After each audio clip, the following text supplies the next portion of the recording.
Good afternoon, everyone. Happy Friday. Happy to see you guys. It's Daniel Gonzalez here. Today we are talking about some negotiation tactics, pros and cons for what is either side of a new build or a resale home. Just what the aspects are between the transactions, what you're going to see difference in each one, right? Going straight into it, let's start with the new builds.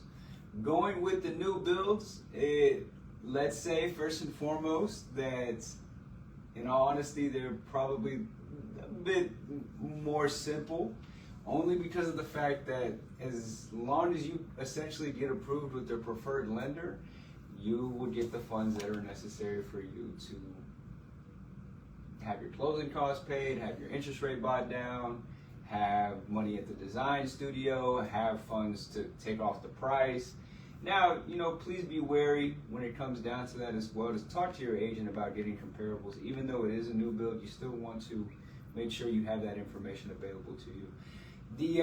The second thing that I want to touch on when you're purchasing a new build home, and right now what I'm focusing in on is the pros with the new build homes, right? The second pro, first pro is that, it's pretty easy and pretty clear.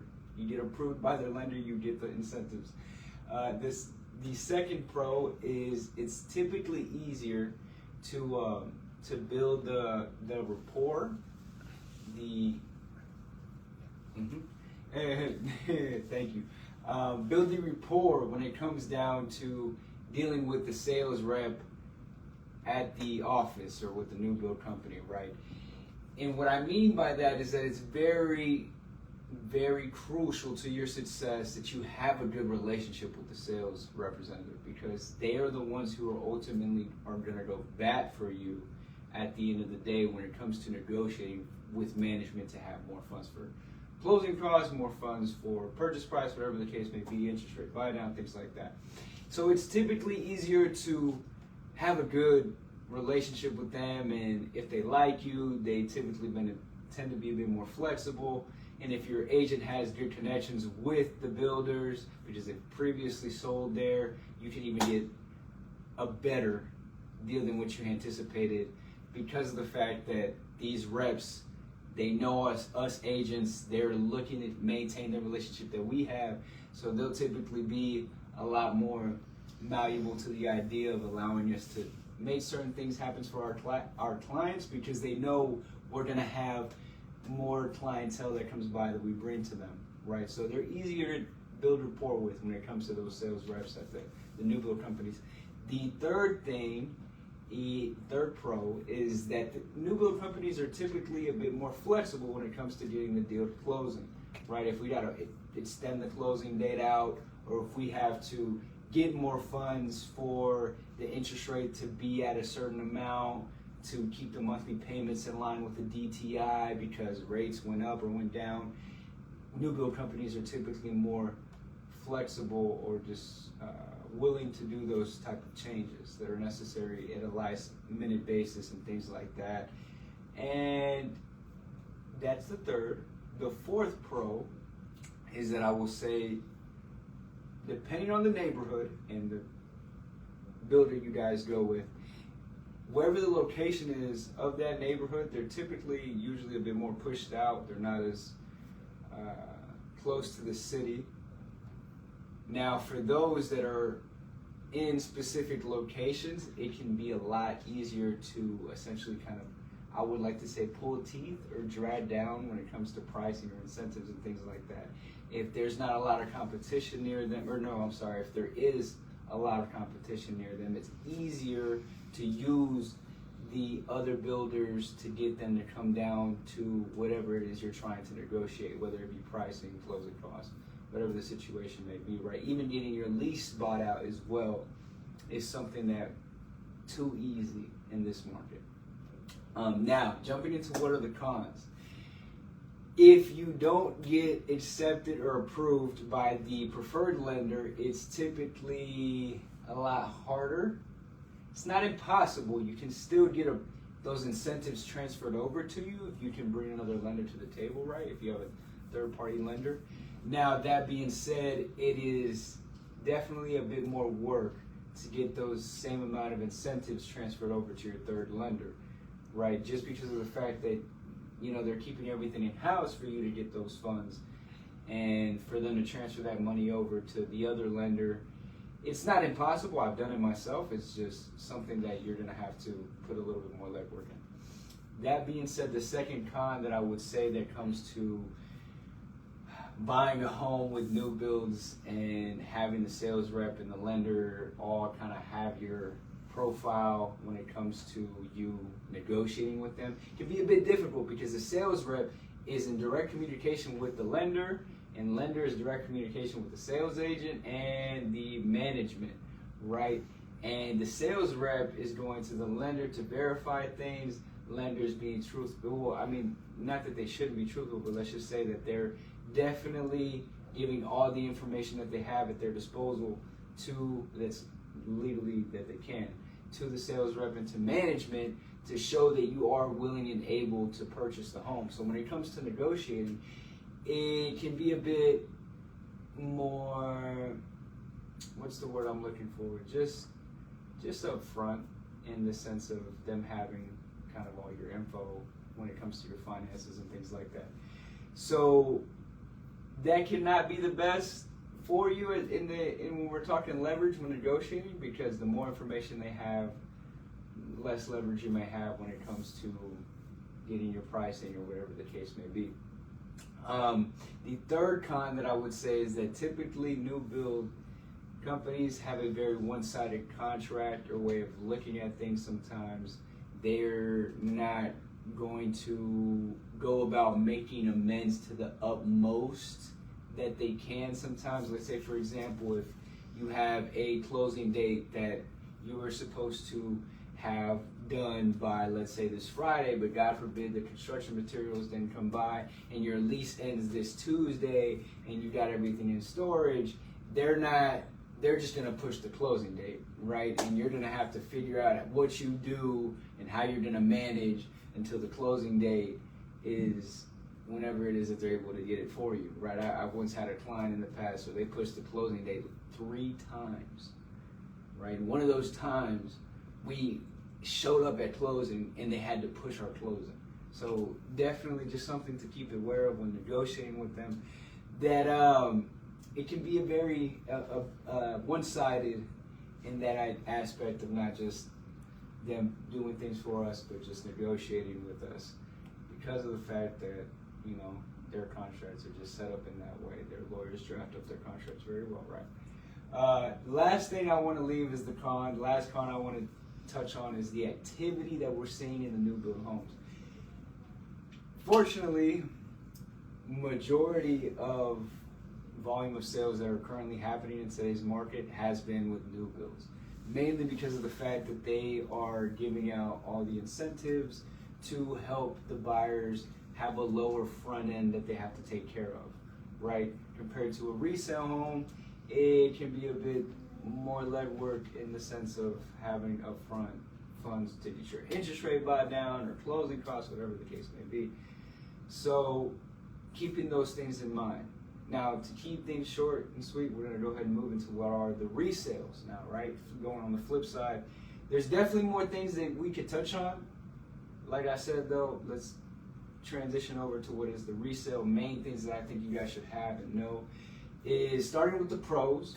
When negotiating the resales, you have a lot more of a stronger position when it comes to your agent, because your agent is actually the one negotiating and batting for you.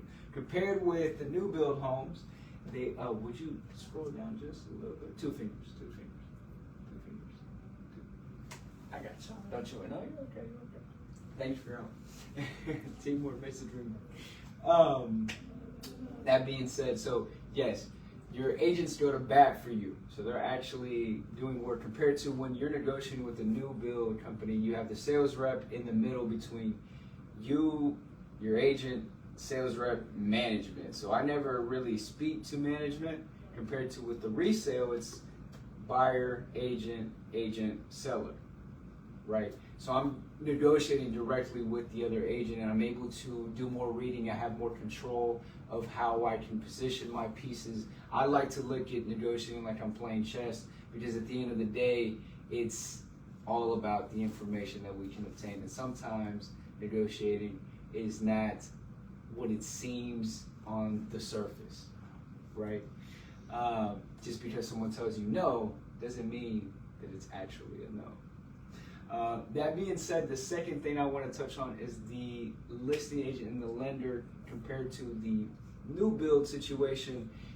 Lender for the buyer isn't as adamant to give information about our client in the sense of the listing agent getting in touch with our lender, because the lender and the listing agent, they can talk, and I would suggest as the listing agent or the buyer's agent that the lender does talk to the listing agent to bring security.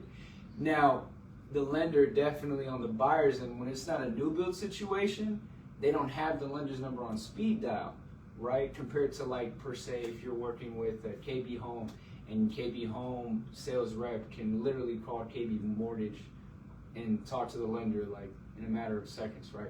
Not that they can't do that with the resale situation, but the lender is not going to be as adamant to give information, right? Because they know that at the same time, this is also not necessarily wanting to give, for example, the full amount of pre-approval, right? One of the great ways that we like to use in our tactics of negotiating for our buyers is we made sure that we don't show the entirety of what it is our buyers are pre-approved at. Now, you know, to each their own, depends on everyone's perspective, but that's definitely one of the ways that it helps, and listing agents don't need to know the entirety of what buyers are approved at. That being said, as long as they can show that they have sufficed the amount that is necessary that they're offering, right? Of course. Now, the third pro I want to touch on is comps, right? So when you're working with resale homes, you definitely have more ammunition when it comes to comparables that you can present. With new build homes, it can be just a bit more difficult because of the fact that they're, depending on the location of the community, it can be out of the city or closer. There just may not be too many comparables around that neighborhood. Compared to resale, you typically have comparables to go off of, but it can go both ways. But the majority of the time with the resales, you're going to see more comparables because of the fact that these are homes that have already been established, communities already been established, right? So you can leverage that, as well as the home inspections as well with the resales, right? So typically with resale, you're going to find a thing or two. You know, sometimes you don't find anything. Sometimes they're better than new build homes, depending on the builder you're working with and things like that. That being said, though, with the resales, it's usually a bit easier to negotiate the home inspection because of the fact that it's a resale. Fourth pro that I want to touch on is that the activity is down like crazy because of the amount of inventory that we have on the resale market. The volume of sales for the resale market is definitely falling like crazy because of the fact that, you know, you're not getting your interest rate bought down to a 4%, right, or 3.875, depending on what resale home you're looking into. Now, that being said, I do want to let you guys know that it is very possible for you to get that same situation with a resale, or that same situation that you had in a new build home. You could get that same situation in resale. It's just going to be more work, and understand that these sellers, you know, they're people like me and you. They're not necessarily companies with big profit margins that can, you know, kind of give out incentive money to purchase with them. So because of that, the activity being down, pricing has come down, which in turn, most sellers that are on the market right now have already kind of priced or budgeted for that difference, right? Especially if you're near new homes. Anyone that's, you know, selling a resale home in a new build area is definitely hurting, right? Because they got those new builds right next to them. That being said, what are the four cons? The four cons that I like to tell you about are that, one, like I was saying, sellers are not companies and they don't necessarily have incentive money to throw at you. The second thing I wanted to touch on is that sellers are typically a bit more emotional and can be a bit more petty in the sense of when it comes to selling their home and things like that. Compared to a new build, the company doesn't really care as much, right? They'll make things work if it's some type of paint strokes or things like that. Sellers are different on that, and sometimes. And then, you know, the third thing that I wanted to touch on that's a con when it comes to negotiating with resale homes is that the comps can definitely be something that the sellers will leverage to justify their pricing, right? Compared to new build homes, they don't necessarily have as much flexibility in justifying their pricing because of the fact that sellers have solidified resale comps next to them, and that ammunition is just going to help sellers stand firm on their pricing. Now that doesn't mean, you know, that some sellers don't have to sell, you know, so just depending on who you're working with and things like that. The last thing I wanted to touch on is just the activity is now where it used to be. So because of the activity not being where it used to be, sellers are already taking a hit, and for you to come by and try to get 30K off as an incentive, like the new builds across the street, is definitely gonna hurt, and it probably won't happen. Not saying it's not possible, just saying the probability is not as high, right? So that being said, guys, that's all I have for you today. I don't know if we have any questions in the chat. We don't. Okay, fantastic. All right, guys, well, you guys have a lovely Friday. Thank you guys for stopping by, and may y'all take care. God bless.